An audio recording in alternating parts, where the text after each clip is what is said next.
Bueno, ¿qué tal estáis? ¿Bien? Muy dura la tarde, las 4 de la tarde, bueno. Vale, pues vamos a empezar. Para quien no me conozca, que bueno, conozco ya bastante gente de por aquí, de haberos visto en otros eventos, mi nombre es Nieves Ábalos, ¿vale? Soy Product Manager de Clever, ahí está la URL por si queréis entrar luego, y quiero hablaros de mi experiencia en el mundo de la inteligencia artificial, ¿vale? ¿Cómo empecé en el mundo de la tecnología? Bueno, pues en mi caso, mi padre, hace 25 años, decidió comprar nuestro primer ordenador. Era un ordenador como este, como podéis ver aquí, y la verdad es que yo era muy inquieta de pequeña y empecé a hacer mis primeros programas con un lenguaje que era BASIC, ¿vale? Allá por 1992, o sea, ha llovido un poco de eso. Ahí empezó a interesarme un poco el tema de la informática.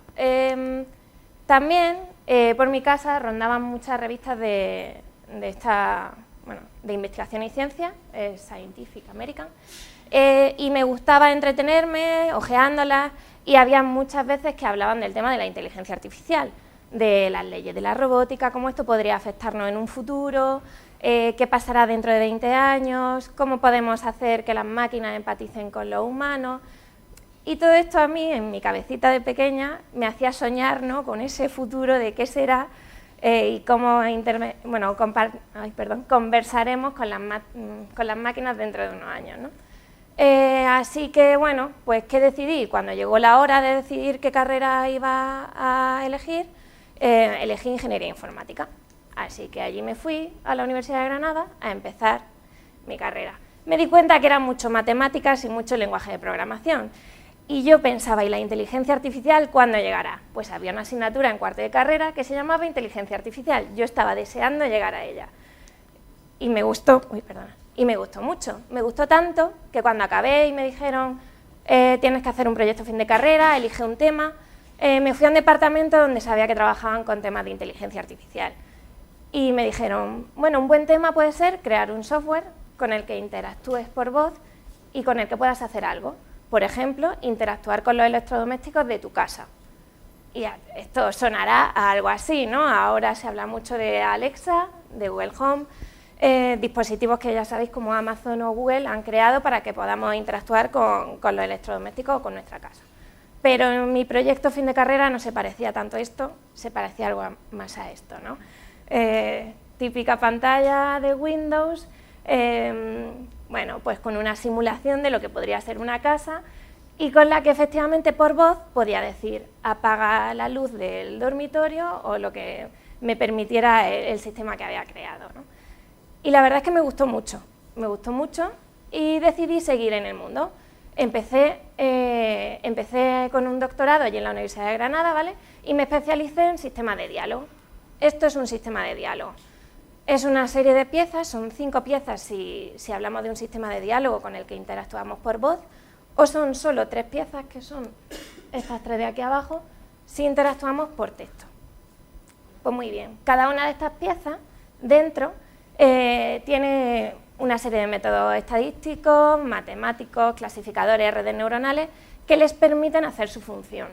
Entonces, por ejemplo, el reconocedor de voz, este que veis aquí, se encarga de coger un audio que le llega y traducirlo a un texto. La siguiente pieza, que es el procesador de lenguaje natural, de ese texto que ha reconocido, su objetivo es identificar qué es lo que quiere decir el usuario exactamente, qué intención tiene. La siguiente pieza, que es el gestor de diálogo, es el que se encarga de ejecutar una acción, si el usuario le está diciendo, oye, enciende una luz, o de devolverte información, en el caso de que le estés preguntando que si la luz del dormitorio está encendida o está apagada, ¿no? La generación de respuestas, que es la siguiente pieza, se encarga de, una vez que he ejecutado algo, voy a darle un feedback al usuario. Voy a decirte qué tipo de respuesta le tienes que decir. Te genero un texto y el sintetizador de voz lo que hace es traducir ese texto a una voz como si fuera un humano, ¿vale? Pues todas estas cajitas por debajo tienen la magia de la inteligencia artificial. Dentro de mi doctorado, viendo que en el mundo de los sistemas conversacionales, de los sistemas de diálogo, había muchas partes que fallaban, decidí construir un conjunto de herramientas que de manera automática nos permitiera evaluar estos sistemas. O sea, eran una serie de herramientas que, con estas métricas que os pongo aquí, decían si ese sistema era mejorable y dónde podríamos mejorarlo. Bueno, aquí os pongo un poco la información. Y gracias a todo esto, quedó en mí siempre la motivación de vamos a conseguir que podamos hacer sistemas con los que de verdad podamos conversar, que no se quede en esa frustración inicial. Vale. Bueno, perdón. Os preguntaréis que qué más cosas he hecho, aparte de trabajar con sistemas conversacionales, y para eso quiero hablar un poco más de la inteligencia artificial, porque, bueno, no sé qué perfil tendréis muchos de vosotros o hasta qué punto estáis interesados en este mundo. Voy a hacer un poco un resumen. Ahora, en 2007, la inteligencia artificial es esto. Es a lo que llamamos inteligencia artificial aplicada. Es lo que de verdad estamos viendo hoy en día. Es la que está siendo empujada por la industria y se orienta a resolver tareas muy concretas o muy específicas. En el ejemplo he querido poneros un coche, haciendo referencia a los coches autónomos. Tesla está moviendo mucho la parte de aplicar inteligencia artificial para que en un futuro, bueno, en un presente cercano, esto sea una realidad. Y de este tipo de inteligencia artificial, seguro que muchos de vosotros habéis escuchado hablar. Este tipo de inteligencia artificial se llama general. La motivación es que sea lo más parecido a un humano posible, que tenga sentido común, y es lo que en ciencia ficción todo el mundo hemos visto representado. Películas, HAL 9000, Terminator, etc. Pero esto en realidad está muy lejos de lo que tenemos hoy en día. La inteligencia artificial es una gran caja desastre donde tenemos un montón de herramientas y objetivos. Os he querido representar aquí un mapa. En la parte de objetivos, ¿vale? Tenemos una lista. Los objetivos de la inteligencia artificial son representar el conocimiento, hacer que las máquinas aprendan, la parte, bueno, machine learning, procesar el lenguaje natural, hacer que los sistemas sean capaces de conversar con seres humanos, incluso emitir emociones o detectar emociones. Esa parte está dentro de Affective Computing. Tendríamos también la parte de Computer Vision, de visión máquina, la parte de movimiento, que eso tiene que ver más con la parte de robótica, etc. Dentro de todos estos objetivos, como veis, el último es la parte de inteligencia general, del que acabo de hablar. Herramientas que podemos encontrar en el mundo de inteligencia artificial, pues desde las redes neuronales, que hay de muchos tipos, hasta clasificadores, métodos estadísticos, métodos probabilísticos. Y os he querido representar también una serie de conceptos en los que vemos inteligencia artificial también, que son el paradigma de los agentes inteligentes y arquitecturas basadas en agentes. De esto voy a ir enseñando algún ejemplo ahora a continuación. Y me ha gustado haceros este mapa para enseñaros dónde he podido tener la suerte de trabajar durante todos mis años. He trabajado en esta parte y también en parte de arquitectura basada en agentes. Vale, pues mi experiencia en Viva, cuando entré en Viva hace 4 años, empecé a trabajar en el mundo del procesamiento del lenguaje natural. Nuestro objetivo era de un conjunto grande de documentos, poder extraer información importante. En este ejemplo, perdona, voy a beber agua.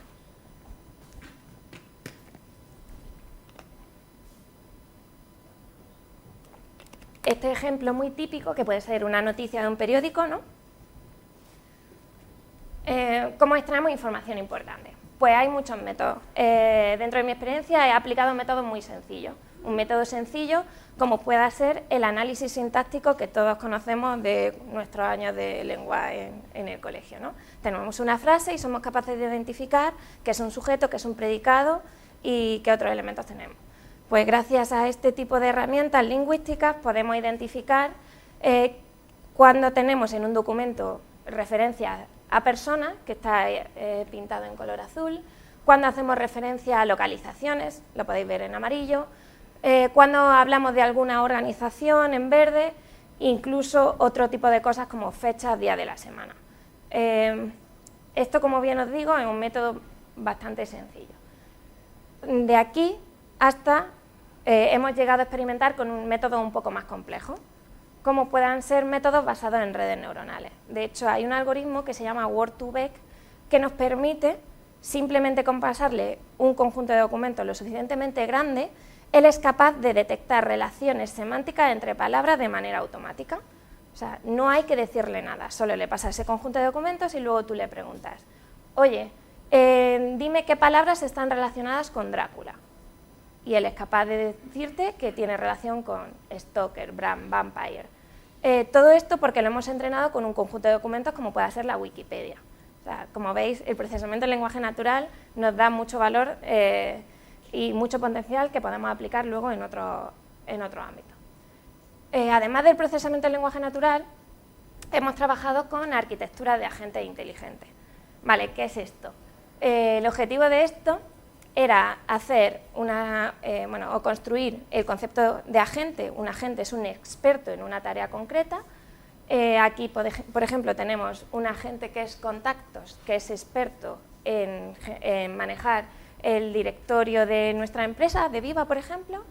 Un agente experto en reserva en salas, saber si está libre una sala en un momento determinado o no. Tenemos un agente que es capaz de acceder a los calendarios de esos contactos que os comentaba arriba y tenemos otro agente que es capaz de entender ese lenguaje natural. Vale, ¿qué hacemos con este tipo de arquitectura? Queremos que los agentes entre sí se comuniquen para resolver tareas concretas. En este ejemplo es, yo quiero reservar una sala para una reunión con un empleado de Viva. Dime, ayúdame a hacerlo de manera más óptima y con lenguaje natural. Para esto os voy a enseñar un vídeo porque queda muy claro.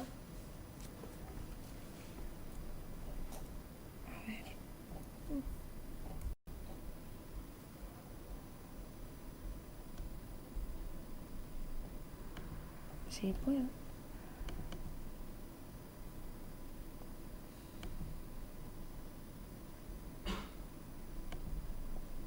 Vale.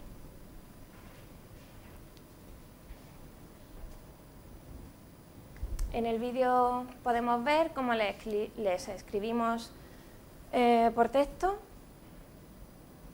El objetivo del ecosistema es conseguir con quién queremos reunirnos, dónde, qué día y a qué hora. Así que el sistema empieza a preguntar y los agentes empiezan a hablar entre sí. Tenemos al canguro hablando con el lobo, diciéndole que Nieves es y le da mi correo electrónico. Tenemos al lobo recopilando información y hablando con los otros agentes, que ahora lo vais a ver. El lobo pregunta al mono que si la sala está libre en tal fecha y además pregunta al perro que si estamos libres en el calendario, tanto Carlos como yo. Y efectivamente, si todo funciona correctamente y se da la casuística de que podemos reservar una sala, pues el sistema confirma y se reserva una sala.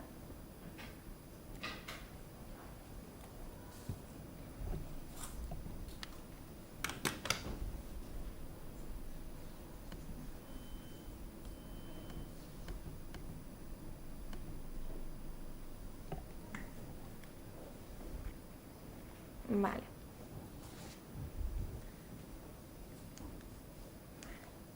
Pues, como veis, no solo hemos trabajado también en arquitecturas basadas en agentes, sino que hemos hecho bastante, hemos creado y diseñado bastantes sistemas de diálogo, ya más sencillos. Cuando digo más sencillo, digo porque se asemejan más al concepto de hoy en día, que es de chatbot, ¿no? Más sencillo, orientado a tareas muy concretas.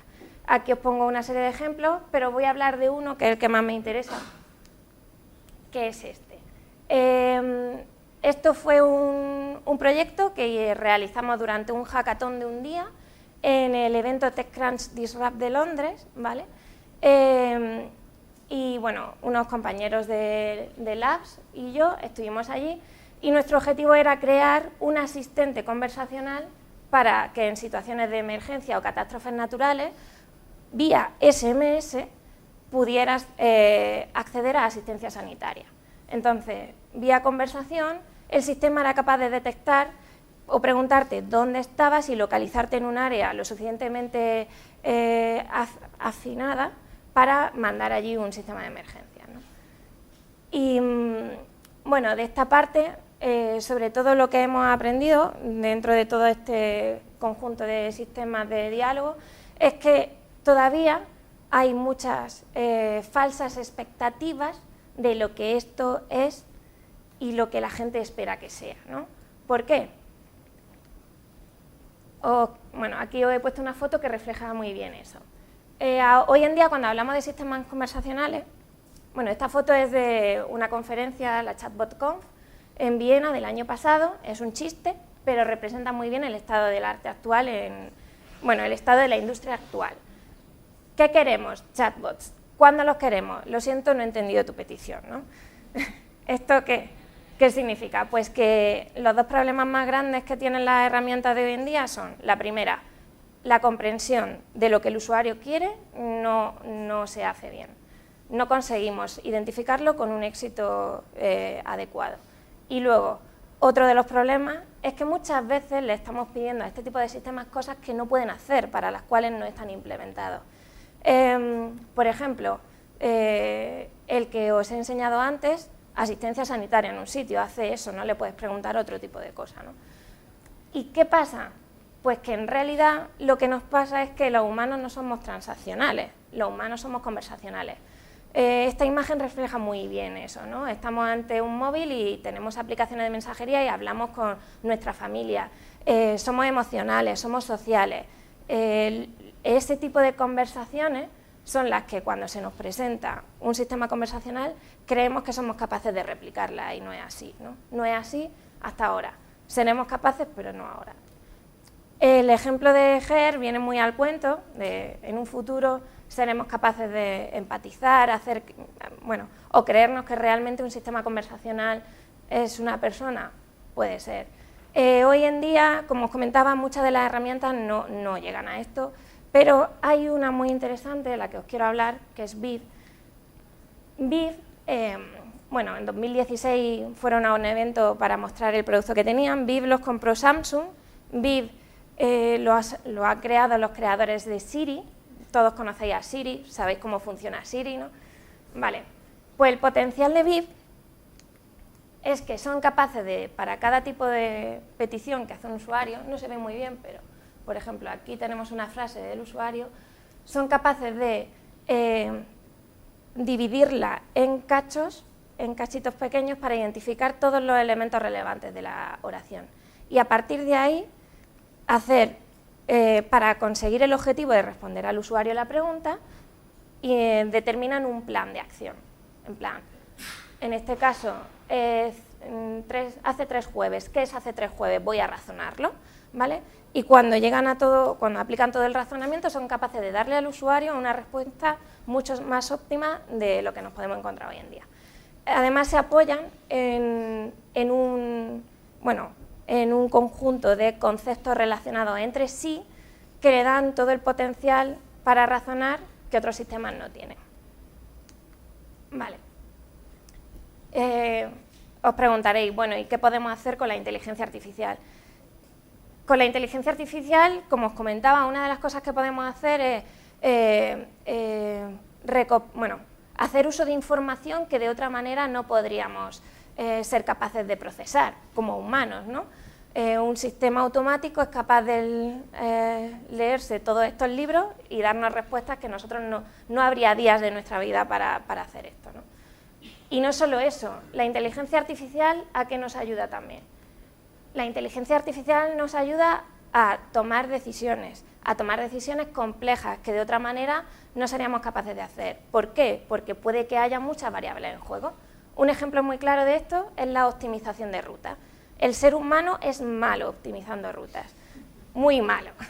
¿A quién no le ha pasado que ha salido de casa, ha cogido el coche y ha dicho, tengo prisa, voy al médico, esta es la ruta más corta, voy a por ella? Y al final se encuentra un atasco porque ese día puede que esté lloviendo, etcétera, etcétera.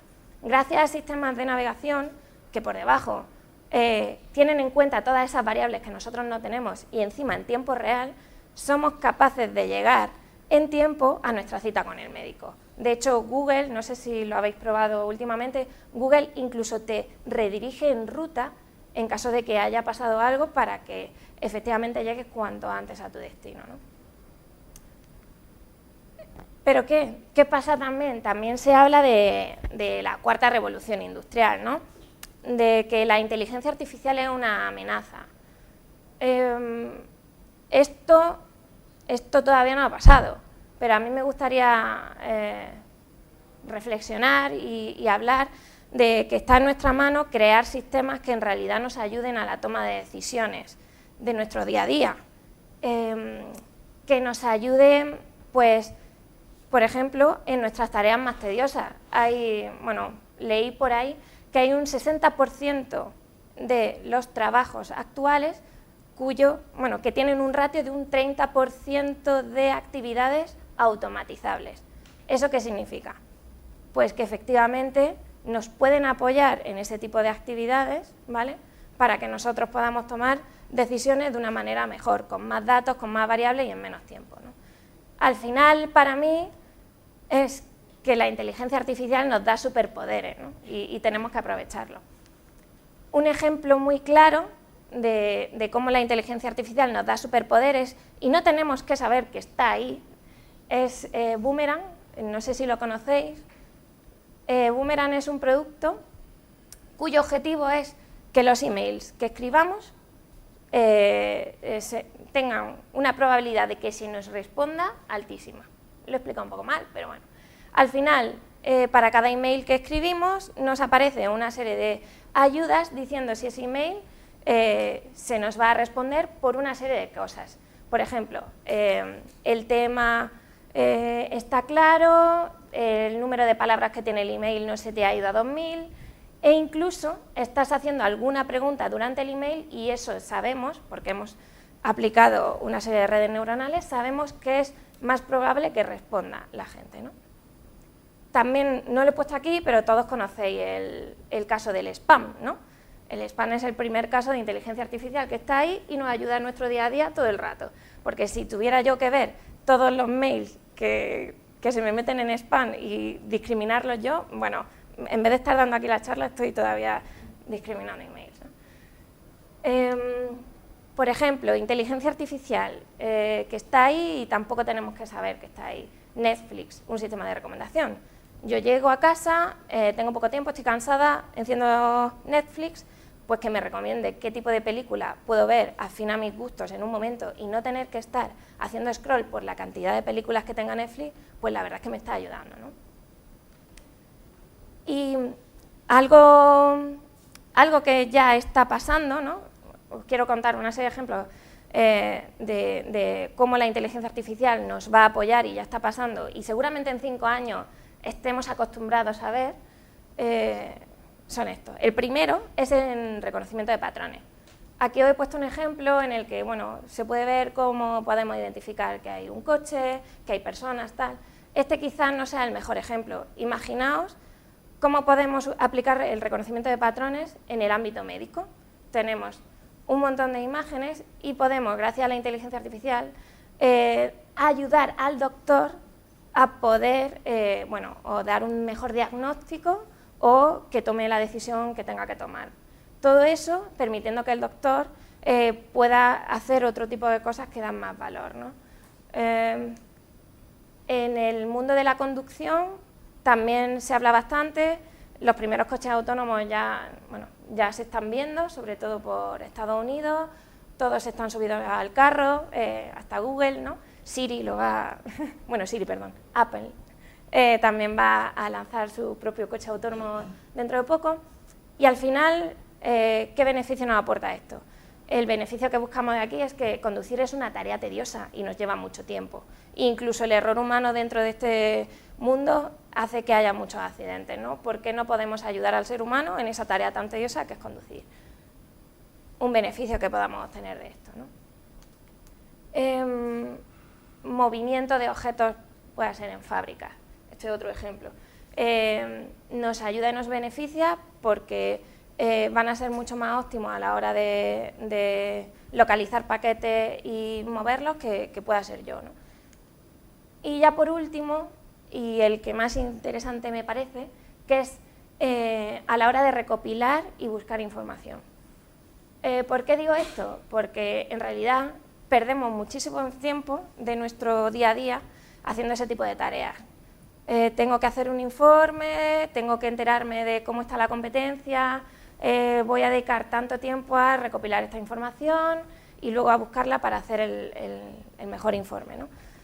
Pues aquí, como os comentaba, en nuestro día a día se nos da ese problema. Pues a la hora de tomar decisiones va a ser mejor que nos apoyemos en la inteligencia artificial para que nos dé esos insights que de otra manera nos costaría mucho trabajo encontrar, o incluso mucho tiempo, ¿no? Haciendo referencia un poco a este problema, en nuestro caso en Viva decidimos crear, viendo este problema, un producto que nos ayudara y nos diera soporte a la hora de tomar decisiones y que nos permitiera automatizar ciertas tareas, ¿no? Así que decidimos crear Clever. Clever es una plataforma de inteligencia artificial para crear soluciones avanzadas en la nube, ¿no? ¿Y qué nos permite hacer Clever? Pues decíamos, a ver, en mi día a día al final voy a tener que automatizar tareas, ¿no? Tengo una serie de procesos complejos que puedo automatizar y en puntos concretos yo doy soporte o decido si es A o es B, ¿no? ¿Qué más? Pues gestionar todo este conocimiento que tenemos. Tengo todo este conocimiento y gracias a la inteligencia artificial o gracias a ciertos modelos puedo incluso aprender de manera automática, ¿no? Y encima quiero todo esto utilizarlo gracias a sistemas conversacionales, ¿no? Que nos podamos comunicar con la plataforma en cualquier idioma. Esto hace que las empresas puedan mejorar mucho sus procesos y optimizar en la gestión de información, ¿no?